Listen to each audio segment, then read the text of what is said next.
Мэргэсэн Эхлэн бодогчдын студиэс эрхлэн гаргаж байгаа CPA подкастын шинэ дугаар эхлэхэд бэлэн боллоо. Энэ дугаарын зочноор технологийн салбарт хүчилэн ажиллаж байгаа нэгэн бүсгийг урьж оролцуулаад байгаа юм аа. Танд энэ өдрийн мэнд хүргэе. Баярлалаа авилгаар хэлсэнд. Манай үзэгчдэд өөрийгөө танилцуулаач. За намайг Инх сайхан гэдэг. Би Women in Tech дэлхийн хөдөлгөөний Монгол дахь захирал. Мөн одоо химэл оюун, кибер аюулгүй байдлын чиглэлээр боловсролыг олгодог Impassoft технологийн сургуулийн хамтран үүсгэн байгуулагч тийм хүн байна. Сүүлийн үед та бүхэн орон нутгуудаар лекц уншаад яваад байна. Сургуулаа төгсөж байгаа хүүхдүүдэд зориулсан. Сургуулаа төгсөж байгаа хүүхдүүд болон түүний эцэг эхчүүдэд та бүхний өгч байгаа зөвлөгөө юу вэ? Өнөөдөр нөгөө зах зээл дээр байгаа мэрэгжлийн чиг хандлага, ер нь ажил мэрэгжил гэж ер нь юуг хэлдэм бэ? Дэлхийн ертөнцийн ер нь хаашаа яваад байна вэ гэдэг маань нүд ирэмхийн зур маш хурдан өөрчлөгдөж байгаа. Тэгэхээр нөгөө уламжлалт аав ээжүүдийн асуудаг асуултууд, хүүхдэд тавьдаг шаардлага, за мөн хүүхдүүдээс багш эцэг эхчүүдээс асуудаг сонирхдаг зүйл асуултууд маань бас оронгороо өөрчлөгдсөн. Тэгээ энэ өөрчлөлтийг нөгөө аюу сайн таниулж ойлгуулж авахгүй болвол ингээд ихтэй сургуульд ороод төгсөөд ингээд хөдөлмөрийн зах зээл дээр гарахаар маш олон зүйлээс хоцрогдчихсон. Эсвэл маш олон зүйлийг огт мэдгүйгээр гарч ирээд нөгөө дахиад сураад, дахиад юм ингээ эрэл хайгуул хийх хугацаа шаардлагатай болцсон байгаа болохоор бид нөгөө сургуулаараа яваад орон нутгаарч тэр за гадны улс орнуудад ч гэсэндээ явж энэ технологийн өөрчлөлт шинжилт ер нь ажил мэргэжил хөдөлмөрийн зах зээл дээр яаж өөрчлөгдөд байгаа вэ гэдгийг ингэж ярьдаг. Тэгээ би өнгөрсөн онд бэлгийн 20 улсад очиж бас л ижил төстэй сэдвэр ярьсан. За тэдний асууж байгаа асуултууд за манай Монголд орон нутагт за төв суурин газруудад ч гэсэн эцэгч хүүхдүүдийн одоо асууж байгаа асуултууд ер нь бол ойролцоо. Тэгэхээр энэ бол нөгөө бид нар монголчууд зөвхөн хоцрогдчихад ингээд байгаа юм биш юм байна тий. Дэлхийд дахна олон зүйл маш хурдан өөрчлөгдөж байгаа болохоор асууж байгаа асуултууд, хандж байгаа хандлагууд, гарч байгаа өөрчлөлтүүд адилхан байгаад байгаа учраас яг ийм чиглэлийн сургалтуудыг явуулах зайлшгүй хэрэгцээтэй болоод 21 аймгаар бид нар ингэж үн төлбөргүй явж энийг таниулах ажлыг хийж байгаа. Орон нутагтаа одоо ажил амьдралаа цаг хугацаагаа зарцуулнаа гэж шийдчихсэн байгаа залуу хүмүүс байгаа. Тэгээ нэг 25-аас 35 насны ийм залуу хүмүүс орон нутагтаа үлдэж тэндээ ингээд одоо өөр ингэсэн тэр чинь үнэт зүйл нь тэнд байгаа даа шүү дээ тий. Үнэт зүйлээ ингээд хадгалаад онлайнаар ажиллаад технологийн ур чадварт ингээд суралцаад ажиллаж амьдрах ямар боломж байдгийг гэдэг талаар хэлж таниулахаас гадна бид нар бас тэр залуусын үгийг ингээд сонсох хэрэгцээ шаардлага байгаа учраас биднийг залуу хүмүүстэйс уулзуулаад өгөөч гэж хүсэлтийг ингээд зөрүүлээд тавьж байгаа тэр хүмүүс. Хувийн карьерт AI-г хэрхэн хэрэгжилж байна? Өнөөдөр би AI-г сурснаар мэдлэг, мэрэгжил, ур чадварт яаж нөлөөлж байна? Химэл оюуны талаар хүмүүс маш өрөөсгөл нэг ойлголттой байдаг. За химэл оюун гэдээ яриад ирэнгүүт нөгөө машин learning нөгөө их хөгжүүлж гэдэг юм уу те ингээд мэрэгжлийн өвгнүүд яваад ангууд энэ надаас хол юм байна. Энэ мэрэгжлийн хүмүүсийн хийдэг юм гэж ойлгоод идэг боловч өнөөдөр одоо химэл оюуныг ямар нэг зүйлийг орлуулж хийх гэхээс илүүтэйгээр би энийг хэрхэн ашиглаж болох вэ гэдэг өнцгөөс харах юм бол одоо совилогч чинийг хэрэгжилж болно тэ төрийн албаагч хэрэгжилж болно багш хэрэгжилж болно бүх одоо ажил мэргэжлэр байгаа хүмүүс хэрэгжилж болох юм байна. За хэрэглэн гэхэр хүмүүс бас гайхан. За би тэгвэл надаа Google байсан тэ би ингээ Google-ээр юм хайж болдог байсан. За манай монголчуудын хувьд нөгөө түгээмэл хэрэгэлдэг платформуд байна. Facebook, Instagram ч гэдэг юм те. Надад энэ байгаа юм чи би заавал ингээ дахиж өөр нэг платформ руу орж ямар нэг хайлтыг хийх, харилцаанд орох шаардлага байна уу гэж ойлгоод байна. Гэтэл энэ маань одоо нөгөө өдөр тутамдаа бидний уламжлалт болгоод хийчихсэн технологийн харилцаан дээрээ дахиад нэмээд нэг цааш юм гарч ирж байгаа юм шиг ойлгоод идэг боловч бидний амьдралд аль хэдийн ороод ирчихсэн бидний хэрэгжилж байгаа банкны аппликейшнуд байна, төлбөрийн системүүд байна. За бүр тэр бүхэл нэг өдөр тутамдаа асуулт асууж хариулт авдаг Google дотор маань хүртэл химэл оюун нэвтрээд орсон гэдгийг олон хүн ингээ анзаарахгүй ингээд алсуураа ингээ ороод байгаа болохоор мэдэхгүй яваад байгаа шиг байна. Тэгэхээр хувь хүний хувьд химэл оюуныг ер нь яаж хэрэгжилж болох вэ гэвэл түүгээр одоо хамгийн ихний асуулт химэл оюуныг ер нь хэрэгжилж юу бүтээх гэж байгаа юм. Яг яах гэж байгаа юм. Өнөөдрийн амьдралд яг ямар хэрэгцээ шаардлага байгаа вэ гэдэг томоос том асуултын хариултыг эхлээд өөрөөсөө авчиж агаад тийшээ орох юм бол илүү ойлгомжтой, илүү дотно, илүү одоо хэрэглэхэд албар одоо хялбархан байгаад байна. Тэгэхгүй болохоор нөгөө за их сайхан багш тэгж хэлсэн юм чинь за манай Эхлэн бодогчдод ерөнхийдөө нэг ингэж яриад байна. Би орой доо гэж ярахаасаа илүүтэйгээр би ер нь яг өдөр тутамдаа ямар ажил дээр хамгийн их цагийг зарцуулаад байна. Яг л нэг ингээд нэг үйлдвэрийн дамжлага шиг те өдөр болгон нэг л юм хийгээд байгаа бол энэ ажлыг маань хэлбэршүүлэх ямар боломж байгаа бол гэдэг өнцгөөс харах юм бол хиймэл аяа өөрөө их ач тустай. Энэ олон платформ ч өөрөө өөрт ингээ хэрэгтэй болоод хувирчих байхгүй юу?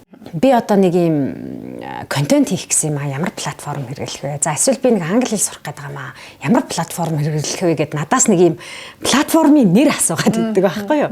Гэтэл энэ олон платформ чинь яг хөө мэрэгсэн байна. Зөвхөн одоо дүрс эвлүүлдэг ч гэдэм эсвэл дуу хоолой янзалдаг гэдэг нэг тусдаа нэг байгаад идэг болвол дийлэнх платформод бид тэрнийг юу гэж нэрлэдэг вэ гэхээр супер эйжентүүд гэж нэрлэдэг байхгүй.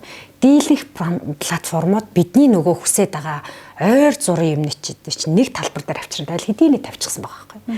За хэдүүлээ хамгийн бидний ойрын хэрэглээний за монголчууд гэхээр манай эвүнэ чат тийм Монгол үндэсний large language model гэдэг өөрийнхөө моделийг гаргасан улс орн энэ дэлхийд ховор штэ. Манай Монгол улс, Монгол залуучууд энийг аль хэдийн хийчихсэн баг тийм. За эвүнэ платформоор хэдүүлээ авч үзье. Эвүнэгээр тэгвэл юу хийж болох вэ? За имэйлд хариулах юмыг бичүүлж болох нь байна. Нөгөө осор сосор сүүс аав те одоо бага ангийн хүүхдүүдийнхаа даалгаврыг хийлгэж болох нь байна. Түүх нийгмийн даалгаврыг хийлгэж болох нь байна. Тооны бодлогын хариултуудыг авч болох нь байна. Презентац төлөвлөгөө юмнуудыг гаргуулж авч гэдэг юм уу те. Агсан төвшөнд нэг платформ дээр маш олон ажлыг хийж болох байхгүй. Бүр хүсэх юм бол би одоо Монгол бичиг сурмаар байгаамаа. Надад Монгол бичгийг 3 сарын хугацаанд сурах одоо календарчсан төлөвлөгөө гаргадаг очих юм бол эвгүй маш сайн гаргаж өгч байгаа. За яг үүнтэй адилхан гадны платформуд байна те Gemini байна, ChatGPT байна. За бид нар бол супер эйжентүүдийг хэрэглэдэг. Эдгээр платформуд бас л яг адилхан гадаад хэл сурах гэдэг бол нөгөө томоос том асуултын тэмдэг тавьчихсан шүү дээ тий. Хариулт маань өөрөө гадаад хэл сурах юм бол намайг энэ 3 сарын хугацаанд гадаад хэл сурахад хэмэл оюуны энэ платформ чи өөрөө яаж тусалж чадах вэ гэдээ өөрөөс нь асуугаад үз. Тэнгүүд хариултыг яг тань тохирсон байдлаар гаргаж өгнө. Тань тохирсон байдал гэдэг нь юу хэлээд байгаа гэхээр эхлээд өөрийнхөө тухай тодорхой мэдээлэл өгнө шүү дээ. Би одоо англи хэлний A2 түвшин дээр явж байгаамаа. Би нэг 6 сарын хугацаанд магистрт apply хийх гэж байгаа учраас би B2 дээр очих шаардлага хэрэгцээ надад байна. Гэт өөрийнхөө нөгөө тодорхой шалгуураа өгчөнгүүт нөгөө модель маань эргээгээд бидний шалгуур тохирсон хариултыг өгнө гэсэн үг байхгүй. Тэгэхээр яг нэг тодорхой юмыг хийх гэж байхдаа тодорхой платформыг хайх биш. Энд чинь нэг уламжлалт арга байгаа даа шүү дээ. Ямар вебсайт дээр юу хийх вэ гэдэг чинь уламжлалт арга байсан бол одоо шинэ зүйл нь энэ олон супер эйжентүүд, энэ олон платформуд олон ажлыг зэрэг хийж чаддаг учраас асуултаа зөв өгнө буюу хэдүүлээ заавраа зөв өгжил сурах дадалт суралцах шаардлагатай болоод байгаа. Чанартай мэдээллийг авахын тулд өгдлөө зөв оруулах. Зөв өгнө тий. Тэгээ манай нэгтлэн одоо энэ их хөгжил тоотой ажилтдаг хүмүүс бол намайг өгдөл гэж ярихад бол маш сайн ойлгох байх тий. AI миний ажлыг булаах гэдэг нь үү эсвэл миний туслах болох гэдэг нь үү? Яг энэ харах өнцгөө хэдүүлээ өөрчлөх хэрэгтэй байхгүй юу? Миний ажлыг булаах гэдэг нь гэж байгаа бол өөр ур чадвараа сайжруулах хэрэгтэй. За бүр аргаа бараа би хүмүүст юу гэж хэлдэг вэ гэхээр эрт тэтгэврт гарах гайгүй бол суралц гэж хэлдэг байхгүй юу? Ажлыг булаана гэхээс илүүтэйгээр би энийг өөрийнхөө өдөр тутмын ажилдаа яаж ашиглавал илүү ур чадварт суралцах вэ гэдэг өнцгөөс харчих юм бол нөгөө айх айц чинь байхгүй болно, буруу ойлголт байхгүй болно. За эсвэргээрээ магадгүй ажлын байран дээрээ тушаал дэвших, цалин нэмэгдүүлэх, өөрийнхөө ур чадрыг сайжруулад өөрийнхөө орлогоо солонгоруулах бүрэн боломж байгаа байхгүй. Тэгэхээр өнөөдрөөс эхлээд энэ подкастыг сонсоод, энэ ярилцлагыг сонсоод химэл оюуны аль нэг платформ руу орох гэж байгаа бол ийм одоо айдсаа артаа хаяарай. Энэ бол зүгээр л нэг түүл, зүгээр л нэг платформ байхгүй. Тэгээс биш маргааш орж ирээд ингээд маш олон хэдэн сая хүнийг ажлын байраас нь үгүй болгоно гэсэн үг биш. Одоо гадуур явдаг ийм айц татуулдаг мэдээллүүд байдаг. Жишээлбэл өнгөрсөн 7 хоногт Oracle компани 30 мянган хүн ажлаас халлаа гэдэг. Яг хайгаад үсэх юм бол 30 мянгаыг халаагүй. 10 мянга л барьсан. Халах гэдэг нь юу вэ гэхээр 10 мянгаыг үнэхээр одоо шаардлагагүй болохоор ажлын байрнаас халж байгаа юм шиг боловч Oracle өөрөө дата төв гэдэг чинь өөрөө маш их мөнгө урсгалтанд явж байдаг. Дата центрүүд хэрэгтэй болонгууд нөгөө үр төлбөр юм уу маш идэхийн тулд ажлаасаа хүмүүсийг халсан мэдээлэл байсан болохоос биш яг ингээл 30 мянган хүнийг өнөөдөр ингээл мэйл явуулаад ажлаас халсан юм биш байхгүй юу? Энэ зүгээр сенсац айх нь тий. Тэгвэл бид нар ч гэсэндээ одоо ямар ажлын байр химэл оюуны энэ олон платформуд оролж болох вэ гэдэг талаар хэдүүлээ асууж болох нь. Хамгийн ихний одоо миний хувьд ингээ байхгүй болгоцсон байгаа ажилдаа байхгүй болгоцсон байгаа ажлын байр юу гэхээр туслах гэдэг хүн надад байхгүй болсон байхгүй.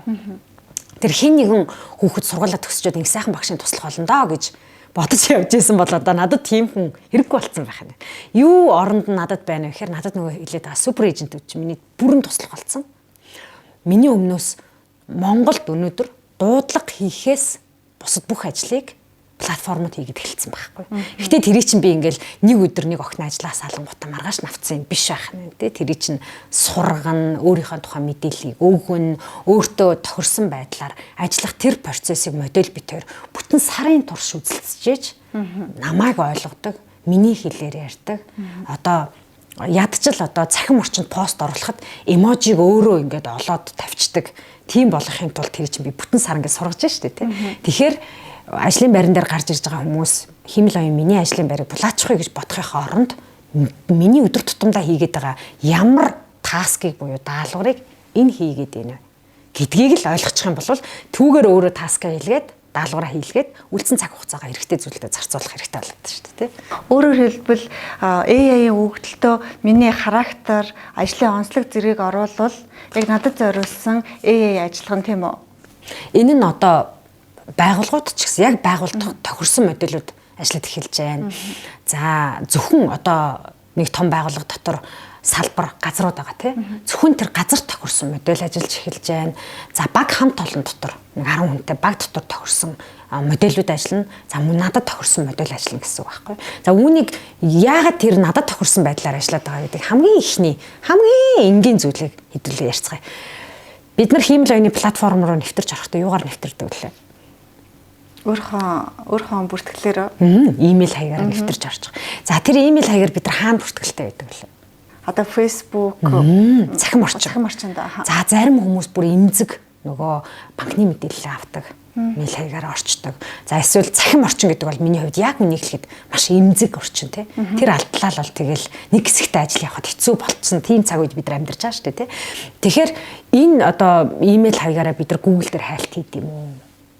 Amazon дэлгүүрээс хайлт хийд юм уу гэдэг чи өөрөө тэр артталт их өгөгдөл миний мэйл хаягаар дамжуулаад ямар мэдээлэл ингээд уурсч орж гарч яана гэдэг тэр нөгөө хиймэл авч өөр ажиллаж эхэлэх нь шүү дээ. Хэдүүлээ ярьдаг өстэй ингээд хоёлаа энд ингээд цүнх яриад ингээд утсаа нээсэн чи цүнхний реклам гараад ирдэг гэл те дээр бид нар тэгдэгсэн шүү дээ. Манай имэйл авт гэдэгс хүн бити муулжээ хан чихтэй байд ингээд те тэр чинь нөгөө хажууд чинь өөр нөгөө намын ах гис нар байгаа шил гэж хэлэх гээд байгаа. Гэтэл одоо хүн бити муулжээ утас чинь чихтэй байгаа те. Гэдэгтээ яг адилхан ярьж байгаа юм чинь шүүрж авах хайж байгаа хайлтан дээр чинь тохирсон алгоритм тэнд ажиллаж байна гэсэн үг байхгүй юу.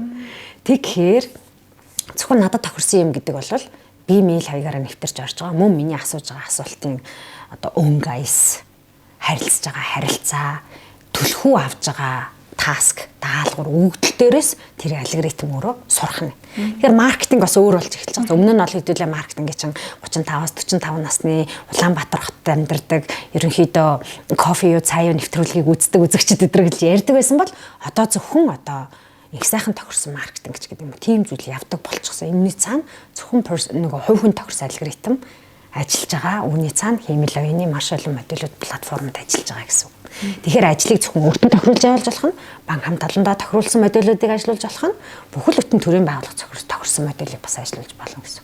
Үүний цаана бид өөрт байгаа юуг өгөхөөр өөртөөгөө мэдээлэл өгөх хэрэгцээ шаардлага гараад байгаа шүү дээ. Тэгэл ингээ ярихаар хэдүүлээ хиймэл оюун ярьж байгаа бол мэдээллийн аюулгүй байдал гэдэг асуудлыг заавал ярихгүй бол болохгүй байна. Энэ хэдүүлээ өнөөдрийн подкастыг үзэж байгаа хүмүүс буюу маш их өгөгдөлтэй, тоотой, дататай за бүр цаашлах юм бол байгууллагын амин судас болсон мөнгө төрөхтэй ажиллаж байгаа хүмүүст зайлшгүй хэрэгтэй сэдвийн нэг багхгүй.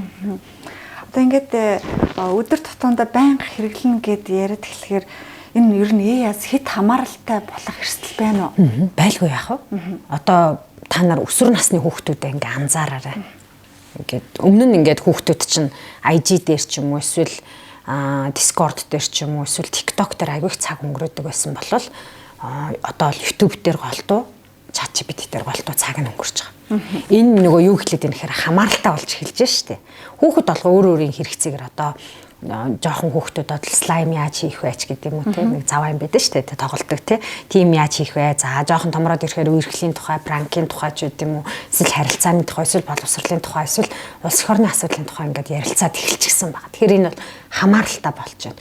За ажил мэргэжлийн түвшин дээр яаж хамааралтай болдог вэ гэхээр нэг ирсэн мэйлийг оруулангуудаа энэ мэйлийн хариу бичиж өгнө. Гिचэнгүүтээ нөгөөхөө огт хянахгүйгээр засахгүйгээр ингээд уншихаар аягүй гой төгс болсон юм шиг санагдангууд явуулаад ахаар сүултээ өөрөө нөгөө нэг хариулж байгаа мэйлэндээ тэр чин эмоцоор тий сэтгэл хөдлөлд орох хэвээр эсвэл аргадсан өнгө айс орох хэвээр эсвэл учрыг тайлах эсвэл нарийн нэгтэлж байх хэвээр өнгө айсууд орох хэвээр байтал нөгөө хиймэл оюунаас хамааралтай болоод ирэхээр нөгөөхөө нэгтлгаа болоод явуулаад эхэлж гэнэ гэсэн.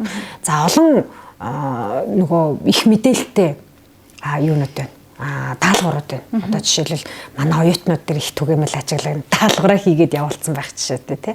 За гэтэл цаана нь нөгөө даалгаврыг чинь буцаага шалгадаг систем гэж байгаа. Плурализм системүүд гэдэг тий. Тэрийг огт ингээ анзаарч мэдгүйгээр хийгээд явуулчаад өнөөхийг нь нөгөө талд нь нөгөө багш нь хянахгүйгээр аваад ивэл нөгөө хүүхэд маань донтох буюу нөгөө хамааралтай болж эхлэхэд бүх даалгаврыг хиймэл оюунаар хийлгэх одоо буцаагаад нөгөө оноо авах ямар нэг зүйлийг хаах ч юм уу те эсвэл ямар нэг даалгаврыг хийсэн болж үнэлэгдэх нь өөрөө ингээ буруу болоод эхэлж байгаа байхгүй. Тэгэхээр хийж байгаа нь ч тэр хийлгэж байгаа нь ч тэр хоёр талтай хиймэл оюуныг өөртөө хэрэгжилж авахгүй бол дийлэнх одоо багш нар маань хиймэл оюунаар хийцэн юм танихгүй аваад ингээд чагтлаад энэ хүүхд хийчихэ гэж яваад байгаа байхгүй. Тэр энэ бас ажлын байран дээр ч ажиглагдана. Захирал хүн өөрөө хиймэл оюуныг хэрэглэхгүй байгаа бол одоо даалгавар хийж байгаа хүн буюу ажлыг хийж байгаа хүн хиймэл оюунаар хийлгээд ирсэн тохиолдолд уншиж харж мэдэхгүй байна шүү дээ. Тэр үедээ нөгөө хүмүүс юу гэж ойлгодог вэ гэхээр өө ямар сайн хийцэн ч гэдэг юм уу. Эсвэл яагаад нэг сонин нэг л юм модон уншигдаад байна ч гэдэг юм уу те. Баян хэрэгэлдэг хүн бол хараад шууд мэднэ. Эсвэл уншаад суудна. Эсвэл нөгөө хүн маань түнд маань үнэхээр өмнө хийж чадах чадвар байгаа билүү. Ингэж их мэдээллийг юм богино хугацаанд боловсруулад гаргаад ирэх ур чадвар эсвэл цаг хугацаа байсан билүүч гэдэг юм уу те. Ингээд хүн талаасаа дүн шинжилгээ хийгээд эхлэх байхгүй. Тэгэхээр энд нөгөө буруугаар ашиглах эсвэл донтох эсвэл одоо хит хамааралтай болох хэсэг нь хийлгэж байгаа хүн хоёрын хоёулаагийн хиймэл оюуны хэрэглээний түвшин ямар байгаагаас л хамаарах гэдэг байхгүй. Одоо яг нэгтлэн бодогчид нарт одоо ажлыг хөнгөвчлөх ачаалттай мэрэгжилтэй. Тэгэхээр одоо цаг заваа илүү өөртөө зориулахын тулд хэрхэн ашиглах уу? Энэ олон байгууллагуудаас маш одоо болгоомжтойгоор ярьдаг нэг салбар бол манай санхүүгийн салбар. Яа тэгэхээр өгөгдөл мэдээллүүд дийлэнхтэй одоо та бүхний ажиллаж байгаа мэдээллүүд дотоодын нууц байх, байгууллагын амин чухал аюулгүй байдалтай холбоотой оршихуй эрс оршихуйтай холбоотой мэдээллүүд байдаг болохоор аль болох үн төлбөргүй платформуудыг бити ашиглаж байгаа чи гэж гуйдаг. Үн төлбөргүй платформуд гэдэг бол нэгдүгээрт хиймэл оюун маань аль ч талдаа маш олон дэлхийн платформуд өнгөж хөгжиж байгаа түвшин дээр. Энэ бол мөсөн уулын жижигхэн орой байхгүй. Гэтэл ийм одоо хөгжиж байгаа зүйл дээр тэр амин чухал мэдээллүүдийг өгөх юм бол буруу мэдээлэл гаргаж өгөх магадaltaй.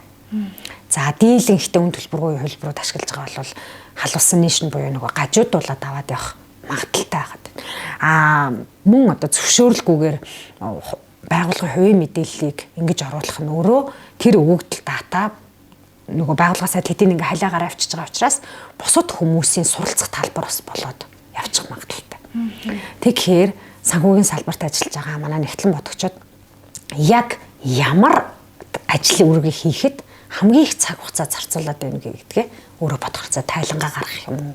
Эсвэл одоо цаанаас ирсэн байгаа их өгөгдөлт, их мэдээлэл дотроос алдаа хайх юм уу? Эсвэл одоо баримтуудын хооронд нь тулгах ч гэдэг юм уу? Нягтлах, шалгах тал дээр цаг хугацаа зарцуулаад байгаа юм уу гэдгээ өөрөө тодорхой болгочихж хагаад өөрийн хамгийн найдвартай гэж үтсэн платформ дээр аль болох төлбөрийг нь төлөөд өөрт найдвартай байдлаар ашиглаж авахгүй болвол хиймэл оюун ингээ гаргаад өчтөм билээ гэж бодоод юм болгоно руу нөгөө хэрэгтэй мэдээлэл оруулаад авах юм бол аюулгүй байдлын тал дээр ч асуудалтай хувь хүн өөрийн одоо тал дээр ч гэсэндээ гажуудах, буруу мэдээллийг авах, эсвэл одоо донтох, хамааралтай болох магадaltaй болчиход байгаа. За би ялангуяа энэ нэгтлэн хүмүүст хиймэл оюуныг яаж хэрэглээч гэж хамгийн энгийн аргаар зөвлөдөг вэ гэхээр жишээлбэл би одоо компани дээр дааж байгаа захирал хүн татварт өгчихсөн аль хэдийн тайлгнацсан байгаа тайлан дотроосоо би хэрэгтэй мэдээлэл гаргаж авах гэсэн чинь тэр болгон захирлууд чинь бас тэрэнд болгоно шиг ингээд баганаар нь унших боломж байхгүй. За захирал болгонд тийм ур чадвар бас байхгүй байна. Тэд нар заавал тийм ур чадвартай байх ч албагүй. Ягаад тэгэхээр маш олон хүмүүсийг одоо хариуцж ажиллаж байгаа учраас тэгэхээр одоо удирдах албан тушаалын хүмүүстэй өөрсдийнх нь хэлээр тухайн мэдээлэл боловсруулаад танилцуулах төвшин гэж байдаг тийм. За манай байгууллага өнгөрсөн 3 жилийн хугацаанд татвар дээр ийм тайлан өгсөн. За бид одоо ингээд татвар төлж байгаа тайлан дээр байгаа энэ мөнгөн дунд маань өсөж байгаа боловч манай байгууллагад одоо орж ирж байгаа ашиг маань өөрөө бага байгаад байгаа. Би ингэж үзэж байна гэдэг одоо нягтлан өөрийнхөө үзэл бодлороо өөрийнхөө одоо мэрэгжлийн ур чадвараараа нөгөө хүмүүсийг ятхан үнэмшүүлэхтэй.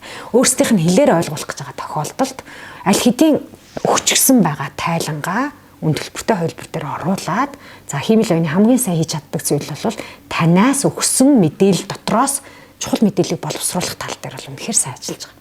Тэгэхээр манай захиралд одоо тохируулсан эсвэл манай төлөөлөн удирдах зөвлөлд тохирсон энэ талыг нь одоо илүү дүнлэгж харуулсан мэдээллийг надад боловсруулж өгнө үү гэх тохиолдолд бол маш сайн ажиллана. Тэгэхээр бэлэн байгаа мэдээллийг чинь уншиж дүн шинжилгээ хийх гэдэг шүү дээ тий. Тэгэхээр яг манай захиралд одоо энэ хэсэг дээр манайх улаан руугаа орцсон байгаа шүү гэдгийг л харуулах юм би өөрийнх нь үгээр л тайлбарламаар байна. Тэгэхээр юу гэх нөө материалуудаа өгөөд манай захиралд гүйцэтгэх захирлын ойлгох хэмжээнд одоо тэр хэсгийг гаргаж өгнө үү гэдэг даалгаврыг өгөх гэдэг шүү дээ. Тэгэхээр яг ямар мэдээллийг өгөөд ямар мэдээллийг гаргаж авах гэж байгаа вэ гэдэг нь өөрөө нягтлан хүний хувьд их тодорхой байх хэрэгцээ шаардлагатай байна. Асуулт нөгөө өгөгдлөө зөвөх хэрэгтэй болчиход байна. Тэгэхээр ямар одоо нөгөө дараагийн асуулт нэг сайхан багшаа ямар платформ дээр гэл эхлэн те энэ нөгөө ямар платформ гэж асуухынхаа өмнө ямар өгөгдлийг өгч юу асуух гэдэг байгаа гэдэг л чухал байгаад. Тэгэхээс ш үнийг хийж чаддаг хичнээн мянган платформ энэ дэлхий дээр байгаа бүгд л туршилтынхаа хугацаанд дээр явж байгаа. Бүгд л ингээд сураад явж байгаа байхгүй. За өнөөдөр би нэг платформ сонирхмаар санагдаж эхэлж байна л да. Гэтэ би мэрэгжил гэхээсээ илүү за хувь хүн рүү гэж хэлсэн. Эхлээд би өөрийгөө жоохон боловсруулъя. Тэгэхээр одоо таны өгж байгаа сургалтуудын талаар бас ярьж эхлэе гэж бодож байна. Онлайн сургалтанд хүмүүс маш их сууж хамрагддаг. За онлайн сургалт маань би ямар нэг код бичих талаар заахгүй. Ямар нэг одоо өгөгдөл дата боловсруулах агсан төвшний өгөгдлийн шинжилгээ бол заадаггүй. Маш энгийн ChatGPT гэдэг юм нээгээд ийм одоо жишээлбэл би нэг ийм жижигхэн судалгааны ажил хийх гэж байгаа учраас энэ судалгааны ажилд тохирсон онлын ямар арга зүй дэлхий дээр аль хэдийн гарцсан байгаа вэ? Онлын арга зүйтэй холбоотой paperwork-ууд те одоо артикл өгүүллүүдийг би хаанаас уншиж болох вэ гэдэг мэдээллийг авахын тулд ямар платформ дээр ямар даалгаврыг яг юу гэж бичиж өгдөг вэ гэдэг хичээлийг би ордог байхгүй. Тэгэхээр хүмүүст энэ нэг сонирхолтой байгаа. За энэ сууж байгаа сургалтанд зохион байгуулж байгаа сургалтанд маань сууж байгаа хүмүүс бол маркетингийнхан сууж байна, хувь хүмүүс сууж байгаа, төрийн албан агчид сууж байгаа, оюутан сурагчид суудаг, за бүр гэртээ хүүхдээ хараад суудаг байгаа ээжүүд ч хүртэл суудаг. За энэ хүмүүсийн хэрэгцээ шаардлага нь өөрөө янз бүр байгаа шүү дээ. За судалгаа хийх гээд байгаа юм байна. Эсвэл бизнес жижигхэн хийж байгаа 5 хүнтэй ажилладаг бизнесээ дараагийн түвшинд гаргаад нэг захим орчинд байгаа рил построо нэг хайтахан хийчдэг болчмоор байна гэд. За эсвэл зарим хүмүүс бол би судалгааны том ажил эхлүүлэх санаатай байгаа. Тэгтээ ханаас эхлэхээ мэдэхгүй байгаа ч гэдэг юм те. Янз бүрийн юм санаа зорилготой хүмүүс орж ирдэг болохоор тэнд зааж байгаа одоо зүйлүүд нь нэлээд одоо суур төвшний промптыг яаж зөөх үү, даалгаврыг яаж зөөх үү. За зарим платформоор нэвтэрч орохдоо мэдээллийн аюулгүй байдал дээр юун дээр анхаарах уу гэх мэт маш одоо энгийн зүйлийг заадаг болохоор жинхэнэ өстө нэг 9 настай хүүхдээс 90 настай хүн хүртэл суудаг болохоор их ойлгомжтой байгаад агш байгаа. Хоёрдугаарт эмчнээс одоо сурсан зүйлээрээ өөрийнхөө төвшөндөө өөрийнхөө талбартаа хэмэл оюуныг тодорхой хэмжээнд хэрэглээд яваад болоод ах шиг байна. Байгууллагууд дээр очиж ярихдаа бол за танай байгууллага яг ямар хүмүүс ажилтны энийг яг яах гэж хэрэглэж байгаа. Танай байгууллагын чин санаа зорилго чи ер нь хэмэл оюуныг яах гэж хэрэглэж байгаа вэ гэдэгтээ эхэлж ярилцчихээж дараа нь байгууллага дээр нь очиж хичээл ордог байх нь тий. За энэ бол нөгөө хувь хүн рүү байгууллага руу чиглэсэн сургалт байх нь. За подкастын эхлэнд би өөрийгөө танилцуулах Temposoft сургуулийн хамтран үүсгэн байгуулагч гэсэн тий.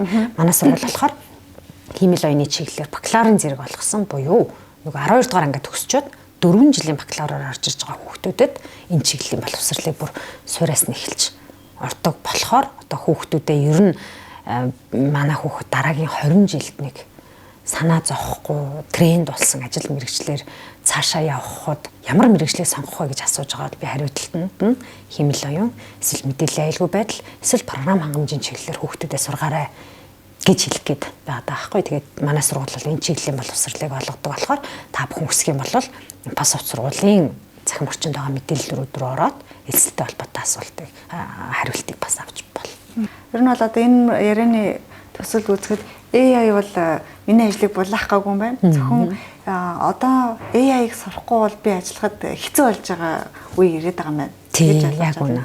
Мөн AI-г сурчхаараа би ажлын байран дээр ямар боломжтой байх вэ гэдэг талаар бас бодож үзэх хэрэгтэй. Өмнө нь бид нөгөө ажлын байран дээр орохоор англи хэлтэй байх хэвээр, Word, Excel дээр ажилладаг байх хэвээр гэл тэгээ ядаж принтер, сканер ажилладаг байх хэвээр гэж ярьдаг байсан бол одоо ажлын байран дээр гарч ирэхэд хиймэл оюуны платформуудыг хэн оновчтой сайн хэрэглэж чаддаг вэ гэдэг чинь өөрөө бас нэг цоош нуур чадвар болцоод байгаа учраас даваа тал болцоод байгаа учраас ийшээгээ бас яараарай л гэж хэлмээр. Өнөөдрийг бидэнд зориулсан сонирхолтой ярилцлага өгсөн танд баярлалаа. Одоо ингээ ярианы төгсгөлд та манай үзэгчдэд хандаж хэлэх үгээ хэлээч. Хиймэл оюунд суралцах эсвэл хиймэл оюун гэдэг зүйлээс битээ байгаарай. Энэ бол зүгээр л технологийн нэг давалгаа, урсгал, цоош нь хандлага. Гэхдээ бас нэг бидэнд байх ёстой орч чадрын нэг учраас гадаад л сурах гэж зорж байгаагаа яг адилхан хиймэл оюуны платформуудыг хэрэгэлд сурандаа л гэсэн тийм одоо бодолтойгоор энийг цаашдаа үр бүтээлд хэрэглэндэ гэсэн бодолтойгоор ийшээ хандах юм бол энэ бол ерөөсөө айх зүйл биш. Эсвэргээрээ бидний ажлыг олон талбар дээр хөнгөлөх боломжтой учраас цаг үетэйгээ хөл нийлүүл алхаарай л гэж хэлмээр.